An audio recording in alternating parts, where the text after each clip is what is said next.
Oh, hello. Welcome to the vMix Funtime live show, November 2022 edition. It is the International Sports Ball Global Goblet of Sports edition. Now, I just want to clear this up from the very get-go and say that I am pro human rights. I am very big fan of human rights. So, my name's Tim and I work here at vMix, and you might have noticed here 7 years of excellence. That's right. We have been doing this show for over 7 years now. So 6 years, that's out. 7 years of excellence. So I'm very excited about that. Very excited about the sports ball that we have here. And this is Heath. Hi there. Hi, and everybody. He is also with Yep. me today. My name is Heath. I'm one of the staff members at vMix as well, and it is good to be here as well. And I support sports all sorts. So, yes. Thanks for having us. The things that we'd love you to do throughout the show are throw some comments down in the comments section. If you've got a question, leave a Q in front. If you've got a regular comment, chuck a C in front, and any total nonsense, please share that with a TN in front so that Tim, who is in charge of social today, can jump in and get those social comments to us so that we can respond to them. Let's take a look at the show setup for today. All right, today, as is often the case in in our vMix Funtime live show, we've got our audio coming in through some DPA-defined mics into our Behringer UMC 404 receiver. That is all going via Sony UTX mic packs. We've got some Blackmagic Ursa Mini G2s that are for our cameras. Tim is running the social from an Asus Flow Z13, and I am controlling things and producing with an X-Keys 124 T-Bar. We're going into our production PC, which is a bit of a beast for what it is that we do for our show, but that's okay.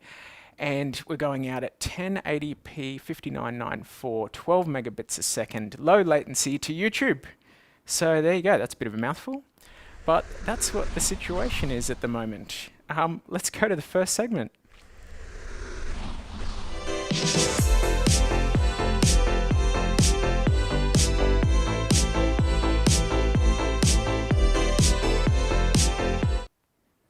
All right, vMix News.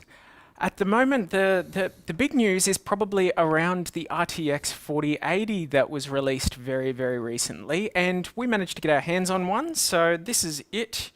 Currently plugged into one of our lab PCs, and it is a Gigabyte Aorus Waterforce. So it's like the water-cooled units that we were recommending that you go with for the 4090s. Unfortunately, when the 4080s came out, they were basically the exact same size as the 4090s. So you've got to stick to those water-cooled units if you want plenty of room for PCIe slots. So you can see there in light blue, that's where your capture cards will need to go. So the skinnier your graphics card, the better. So there it is, set up, giving us access to 3 slots on an X299X motherboard. So, yep. That's our recommendation. We've run a handful of tests with the 4080. Things are looking really good. We're also doing a fair bit of development with it, so just stay tuned. You never know what sort of fun things we might be able to achieve with these brand new 4080s in your vMix setups. So keep an eye out. Next topic is vMix 26 latest features. So if you haven't already and you've got an opportunity to download the vMix 26 beta, you can head here to do that. So head up to our website, head to the forum section. From there, go to general discussion. And from there, the very top topic is the vMix 26 preview released. And here you can download the vMix 26 preview. And if you do that, firstly, I wouldn't recommend that you do that if you're running critical productions with that computer, but if you're not, definitely give it a whirl. It has some brand new features that have come with 26.0.0.20. So the first feature is that we now light up the transition buttons located between the preview and program output. So we light those up red if they're active. And that's going to be handy for anyone that's using really long transitions because you can see that you've got a transition in action. And the other main feature, which quite a few people we know have been asking for, is the ability to go into your layer settings, to your position settings for your layers on an input, and you can now copy and paste the properties of a layer. So the position properties, the cropping, and the borders. You can copy all of those from one layer to another, which I think is going to be quite handy for some people. So if you haven't grabbed the latest version of the beta and you're already testing the beta, go out and get it. If you haven't got the beta and you've got a spare computer to give it a whirl on, go for it. That is what we recommend.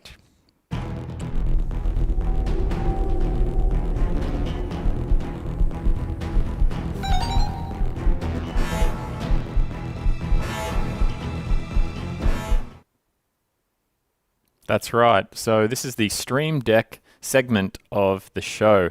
Now, you might have seen all of the hubbub and news about the new Stream Deck Plus that's come out.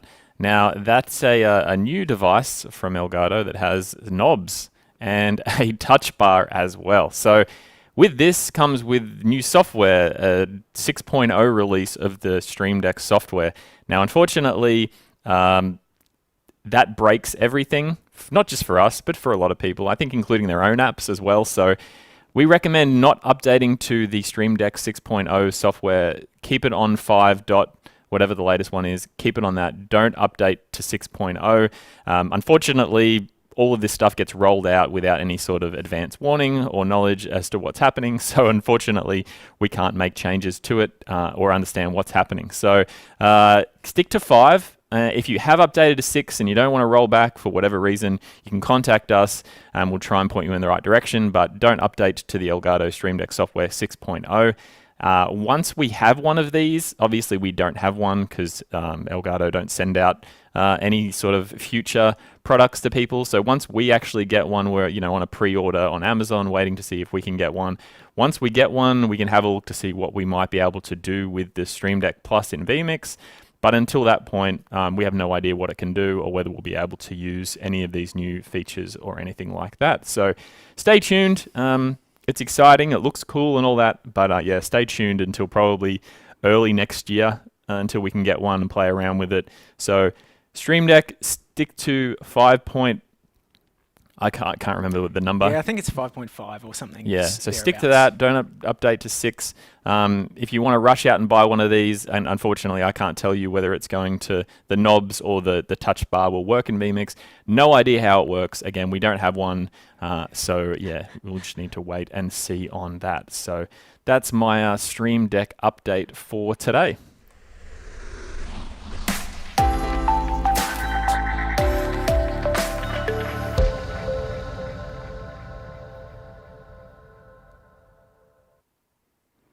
All right, so we have been busy, and by busy I mean not very busy, because we've updated our Ruby system on our website. So for those that don't know, we have a reference system page on our site that will go through and kind of let you know the exact builds that you'll need for different vMix configurations. So if you want to do 4 camera, if you want to do 8 camera, if you want to do 4K 60, we have a bunch of sort of pre-built configurations. Obviously, we didn't build them, we don't have the parts, but you can go out and buy the parts and build them to our specifications. So the new Ruby system we have, it's not really new, so this is the problem. Unfortunately, we went out and we bought a 12th gen Intel with DDR5 RAM and a 3060 Ti. We put it all together and then realized that a certain capture card didn't want to work. Now, for whatever reason that is, I'm not sure. I have my own personal theories as to why it didn't work. Obviously, there's a new sort of upgrades when it comes to DDR5 and various other technologies that have been upgraded in the last year or two. So the card didn't work, so we kind of left it. So we actually built this machine, I think, was it a year ago now? Yeah, I think it was just about exactly a year ago. Yeah, so I had it built, ready to go, and then it was like, well, this doesn't work. So there's finally been an update for a particular capture card, so we can recommend updating to the 12th gen Intel PCs. So that'll be updated on the website, the Ruby system, and we'll be looking at getting a 13th gen sometime soon as well. So now that's sorted.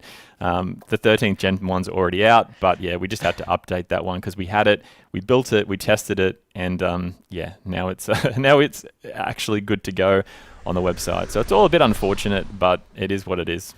I just wanted to mention with the 13th gen, one of the things that we're keeping an eye out for is the speed of the speed of the RAM available with those 13th gen setups. Really, really fast, and as a result, it looks like it may compete quite well with our Obsidian system, which is quad channel memory. This is just dual channel memory, but is almost as fast. Not quite, but almost. So we are looking at it. One of the challenges is that you're still not going to get many PCI Express lanes. So that means limitations on capture cards, but you can look at NDI and SRT and things like that instead to get those really high-end things. So I just thought I'd mention that real quick. Yep. If you want to just swing it back to me, yeah, just for a second. There you go. Whoosh. Yeah, so that was the Ruby system. Now we have looked at updating the Opal system as well that we have on there, which is our budget, lower grade, maybe last gen parts or older parts that you can still buy and get them quite affordably. Now the Opal system that we bought, we had an issue with a component, the motherboard. So we are hoping to update the Opal system as well with either a AMD B550 or a 570S version, which is slightly older, but there are plenty of parts out there available, and they're a lot cheaper than the latest ones. So we tested those out. You have to correct me on the X570S.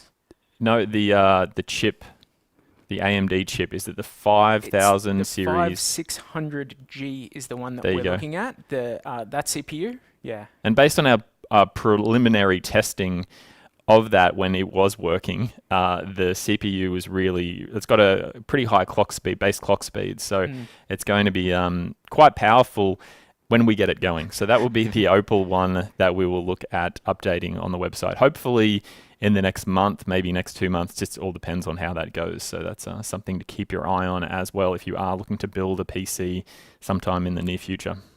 We're actually we're putting a 3050 in that Opal system. It's right here. I'm going to be out of focus for a second. Oh, no, that's really risky. There it is. That's far too risky. I'm not going to bring that over. But yes, a 3050 will be going in there. It performed really, really well, like you say, Tim, for a few hours, and then not so much after that. So yes, we've got more parts on the way. Hopefully we can get to the bottom of what happened. It didn't blow up or anything. It just didn't work. There was no fire or smoke this time. This time. This time. Yep. It's been a while since we've set something on fire. Yeah, it has. I think I was the last person to set something on fire. And I might have been the person before that. Maybe. So, yes, maybe. I can neither confirm nor deny. Yes.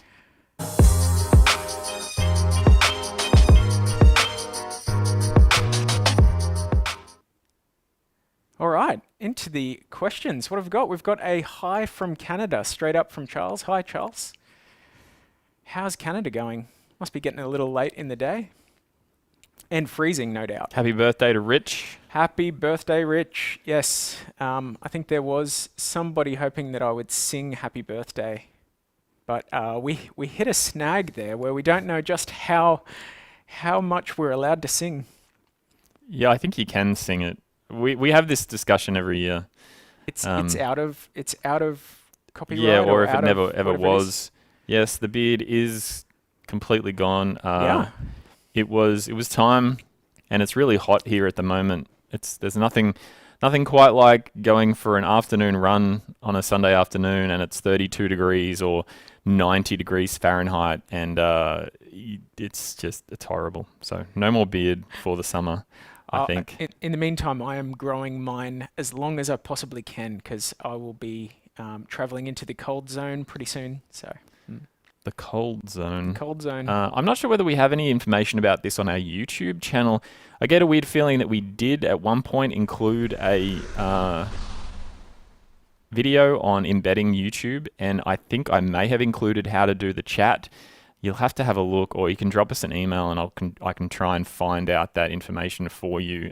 So basically, when you have the YouTube video, the live video, there's a URL that you can give somebody to show the video. So that extension URL can also be used in the chat code. So I can't remember what it is off the top of my head, but there's a v/embed/chat/ and then the code. But I can't remember exactly what that URL is, but you just need the corresponding embed code for the video file and also the chat as well. So it just needs to be the same, and then you can make sure that it's embeddable. So that's what we've done here on our website. So that's the answer to that. Again, drop us an email if there's no video on it, but I got a weird feeling that we had it. If you want to throw up that setup image again, this will test you out. Gotta love that stinger. Yeah, so we have a Corvid 44 on this one. So we're running the cameras into a Corvid 44, which is an AJA card. We also have, in my studio tutorial PC, the one behind me, I also have a Blackmagic, I think it's an 8K Pro in this one. Yep. If that's correct. So either or, those both work well with the Ursas coming in at 1080/60. I'll give you a question. Here you go. Here's one for Heath. All right, is it possible to apply borders on an input layer that's been cropped? It seems that borders are only allowed on an uncropped layer input. So you can definitely apply borders on cropped inputs. Yeah, I'm just wondering, borders on an input layer that's been cropped. So when I apply borders to my input layers, if I then crop that image or crop that input down, the border does follow. It's a tad laggy as it's just sort of rendering itself out. So I wouldn't recommend doing it live, but yeah, it does work. So maybe there's a particular scenario that I haven't come across. Maybe send us something to support at vmix.com, and we can have a look at it, because it should work. Yep. All right, I'll give you another question as well while you're full screen there. Sure. Yeah. This one's going to be exciting for you. When I add 3 web browser inputs of YouTube videos into my production, I notice the CPU usage spikes by like 40%. Is that expected behavior, and like having 3 open Google browser tabs? Yeah, so it's actually a bit worse than having 3 Google browser tabs. It's very CPU intensive. Bringing web browser inputs in, particularly ones that have video in them, is very CPU intensive. So it's sort of unavoidable. It's just the way that vMix handles those inputs. So keeping that to a bare minimum is definitely recommended. Let's mix it up a bit. Hi, it was good to chat to you guys in Amsterdam. Oh, well, this sounds more like it is. You can answer the rest of it. No, you can answer the rest of it. I even managed to snag IBC Holy Grail, a vMix mouse mat. Oh, yikes. My question, what's the chances of raising the number of dynamic values to 8? For vMix 26, it is Buckley's, but yeah, down the track, there could potentially be an opportunity to add more dynamic inputs, dynamic values. We'd love to know why you need more than 4, because we actually haven't come across too many scenarios where you need lots and lots of them, because the purpose of them is that you can change them as required. Okay. Will vMix work okay with 13th gen 13900K Intel DDR5 memory, 5600 gigahertz? Yes, or megahertz. Yes, yeah, will work absolutely fine with that setup. That'd be something that we'd probably look at. That kind of machine is what we'd be looking to probably update our systems to anyway, something around that. Yeah. Just make sure that you've got an NVIDIA graphics card. And also just remember that if you're doing that, then you're probably going to be limited on the type of motherboard you can use. And all the 13th gen motherboards, as I explained in, I think, the show last month, they are very limited. There's only 2 currently available that allow you to have a capture card plugged in with a reasonable amount of bandwidth.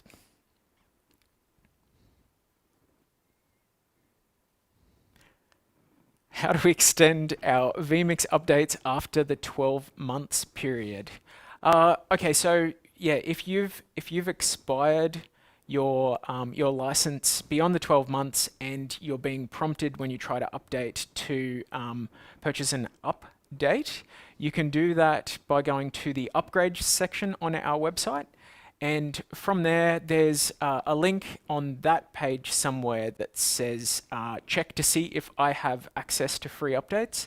When you click on that, it prompts you to plug in your key. You plug your key in and it'll tell you everything that's going on. It'll tell you whether you've got access to free updates. It will give you a link to purchase an update if you don't have access to free ones. So, yep. You want to take the next one? I'm just waiting for you to use your full screen option with just you talking, that's all. Oh, right, I see. Can you get it to work? I can go full screen. Support for MIDI out. Oh, let me tell you about support for MIDI out in full screen. No, I mean, like, you can use your other one, the ones that you created specifically for you next to the social. Okay. Remember those ones? Yeah, I do. Excellent. I've also been waiting because Tim has access to all of the shortcuts from within his browser. Well, not So all of them. Oh, a good deal of them. So I'm a little nervous that he's going to start taking control at some point. But anything that you've seen that doesn't look quite right at this point, you can definitely. No, you can't put that blame down. me for that. No, put that down to me. Oh, I was going waiting to for say you to- I'll take full responsibility because nothing's happened yet. But Right. I'm sort of nervous that you are going to trigger a handful of things on me. Okay, so support. So for switch to the camera with I know. the. There I you know. go. All right, You this is got what it. you want. This is what you want. There isn't it? you go. Support for MIDI out. Let's have a talk about that. So there is sort of support for MIDI out already in that that's what activators can be. So if you can work out a way to use your activators, then you do achieve MIDI out. So just check out help documentation for how to use activators. But that's not pushing a MIDI control out, though. It sends MIDI notes out. It does. So you can actually send MIDI commands out. And you could use something like an Arduino chip or something potentially to do some pretty clever stuff if you really wanted to. That's about the extent of support. I'd love to see a video on that, Heath. Do you want to do this one? No, this is you. Does vMix use the quick sync on the Intel chips with integrated graphics? Oh, I'm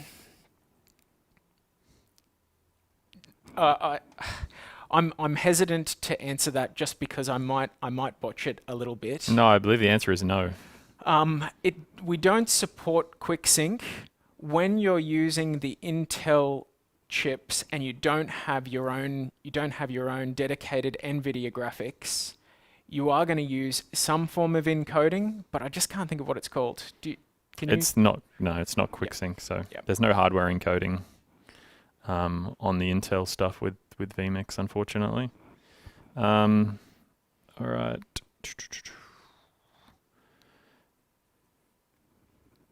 If you've got any feature requests, please drop it on the forums. So is it it's just the feature request forums, and then we can take a look at that for our next update. I don't know whether we've got any more suggestions like that. Are there any benefits to using the studio driver over the regular game drivers? Not particularly. I think the game driver's a little bit newer. Yes. Yeah, The usually game that's drivers are the most recent, and vMix kind of works a little bit more like a game than it does like a like creatives software package. So definitely use the game ready drivers. If you go to our forums, you can check out, like Heath pointed out with the downloads, if you go to that page, you'll see the base updates for 26, and then if you follow the threads through the different pages, you'll see the different things that we've added since the announcement of vMix 26 beta, including the copy and paste and various other things that have been added more recently, so you can check those there. So anything that gets updated to the beta, it's added to that forum, and then the download is changed to that latest beta release, so you can go ahead and check that out there. So yep, there's no immediate plans for additional outputs, so that's something as well. Let me have a look, see if there's anything else. You can remove me because I'm looking at, yeah, there you go. Let me take a look through. Pretty exciting news here from Joe. He went bowling last week. Great work. I'm pretty excited for him. I think that might be his second time. Is that your second time, Joe, for going bowling? Ever? Yeah, I think so. Right. I mean, no offense to the bowling situation from the people at Central Control, but I believe that when we went bowling at IBC, it seemed as though either both of them or at least one of them had never been bowling before. So that's exciting news for Joe. Now, were you basing that on skill or on what they I'm said? I'm not gonna say what I'm basing that on. I thought I overheard it, so that's all I can say. I thought I overheard the fact that they had never been bowling before. I see. I don't know 100%. I need to check this out again. I don't know why we do it at 12 megabit, 1080/60. I can't remember what if 4.5 to 9 is the 1080/60. Recommended rate, I can't remember, so I can have a look at that again. No real particular reason, but 1080/60, we just like to give it as much bits in the rate as possible. We have fast internet here, so we're well under our sort of our bandwidth threshold that we would like to keep under. Like well and truly under 50% of our uploads goes to this. So yeah. Yep. And I believe that Central Control 3 is out. So there's your plug.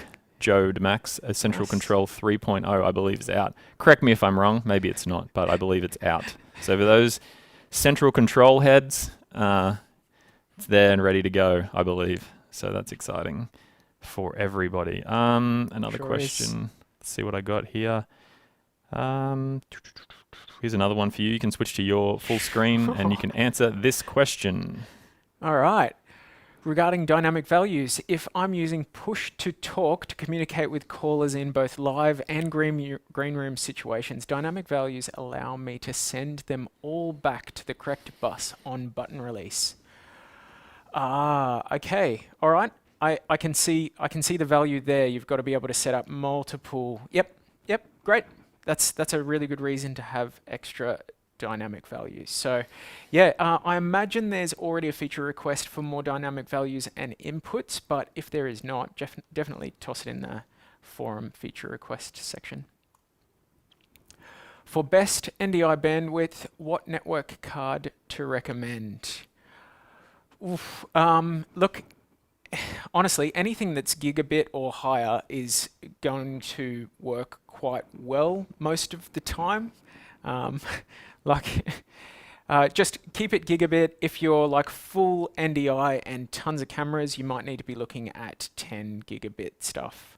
But no, if you're looking at brands specifically, we don't have a specific brand that we would recommend. I believe there are a few out there where like Netgear have gone with VisRT and created like an NDI certified thing. Whether that's just a buzzword or marketing, I don't know, but they do have NDI certified things out there now, or so they claim. So yeah.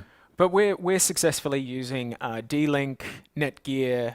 I think we've got some Ubiquity switches floating around. Like we've got quite a range here that we use successfully. So nothing specific. And most of the stuff is just from the network on the motherboard. So the computers themselves don't necessarily have any additional networking cards in them. Here's another question for you. Maybe you'll know. Will the transition buttons in the vMix input also light up red during transitions eventually? in the vMix input also? It's a good point. I've no idea if that's on the path. It probably isn't, because we normally release a feature in its entirety. So at the moment, it's not looking to be done. But it's an interesting point. Yeah, I'm just trying to understand. Like, you've really only got cut and quick cut there. So I'm trying to understand Well, you can whether. set it to your own transition. Yeah, but it's very limited on the variety of things you could have there. And so it would only light up for that specific transition, and so it may not be quite as valuable as you want it to be. If I've misunderstood the question as well, please send us a support question about it, or ask again in the comments, and we might be able to give you a bit more. And one final question. Steve's got a lot of questions today. Do One you happen final to one. know what 13th gen motherboard will support the GPU 4090 and the capture card AJA Kona HDMI? I think that's a combo. I'm going to say act. that won't exist, to be perfectly honest, due to the 4090 being how tall? 70 mils? Yeah. So unless you buy, it's like 70 to 80 millimeters thick. Unless you buy a water cooled version, you won't be able to plug. Unless that AJ Kona HDMI is a really low bandwidth, and you could plug it in the dodgy PCIe slot that I very rarely recommend. I still think they're by 4, but it might be Yeah. by 8. I'm not sure. Yeah. Yeah, it's going to be difficult just because it's not. Just Yep. because you're going to cover that first, potentially by 8 slot if you've got the right motherboard, Exactly. which is problematic. So anyway, no recommendations as such. When we get to our 13th gen with 4000 series cards, we'll take a look at it. But again, we'd probably have to wait to see when a 4060 or 4050 came out, and that's probably going to be, I don't know, 2024. Who knows? 2023, late. Yeah. Who knows when it might come out? Haven't seen any announcements for those ones. It would be pretty overkill to have a 4080 with an i7 in there. So we'd probably wait on that. So you're going to have to sit down with a ruler and like a protractor and various other modeling tools to try and work out whether you're going to be able to fit the cards in and whether you're able to put it into the right slot as well. So yeah, unfortunately. Stick to the water cooled if you can. They're a little hard to come by. They're certainly all sold out in Australia. I can tell you that for free. But I imagine the rest of the world has access to a few water cooled units. We'd recommend that. At least it gives you a shot at it. You will need a big case. We have discovered that the size of that radiator and 3 fans, at least on our card, is huge. Yeah, it's massive. Like the 3 fans, I don't know what mil the fans are, but if you're looking at a CPU cooler, you've got that mounted somewhere, then you have to mount a full size, like a much bigger radiator for the graphics card as well. So you've got stuff going all around the place, and then you're probably going to have to remove the initial case fans in order to replace them with the radiator and do a lot of shifting around. And yeah, it's something else, that's for sure. So who knows? I mean, you would imagine that if you've got that many fans and radiators and everything's being cooled independently, that you don't really need to worry too much about the case heat. But again, you'd have to do some testing to see what temperatures everything ended up getting to. Yeah. Yeah, exactly. I mean, your capture cards might start to get a little warm. Your RAM might start. It's really hard to know. But the case that we use for this studio, for this PC that we're running the show on, it's say it with me, the Fractal Design. Yes. XL7 or I believe, 7XL? Yeah, I believe that's it, yeah. Something like that. It's a monster big case. When we bought it, we sort of gawked at how huge it is, but we're also... I didn't measure things properly. But we're also thinking it could be an excellent case for this sort of application where you've got 2 radiators. So it's likely to be something that we mess around with just to get a good feel for the sort of cases that you might be looking for. But the good news is a large case is easy to find compared to pretty much every other computer part right now. Cases are pretty easy to source, really big ones. So yeah. All right, so I think that's about it. It's like we've gone over time. Thanks for joining us on this International Sports Ball Global Golden Goblet of Sports event. Unfortunately, Australia lost last night, which was a little bit disappointing. In the sports ball competition? In the sports ball competition, yeah, Right. 4-1. We scored the first goal, everybody got excited, and then Right. things kind of fell apart. The Netherlands are doing fine, though, so I'm going to stick to supporting the Dutch team for this World Sports Ball I'm going to stick to my guns. Global Goblet. Yeah. Alrighty. Go Australia. So thanks for joining us. Anything final you would like to say? No, it's been a pleasure once again. I still don't have a sign-off catchphrase. You need to work on that. I do need to work on Yeah. that. All right. See you, everyone. We'll be around post-show, so if you're still watching us live, we'll be around for a lot longer. If you're watching us on YouTube, if you watch us live, we do pre-show and post-show and that kind of thing, so join us live sometime. See ya. Stream you later.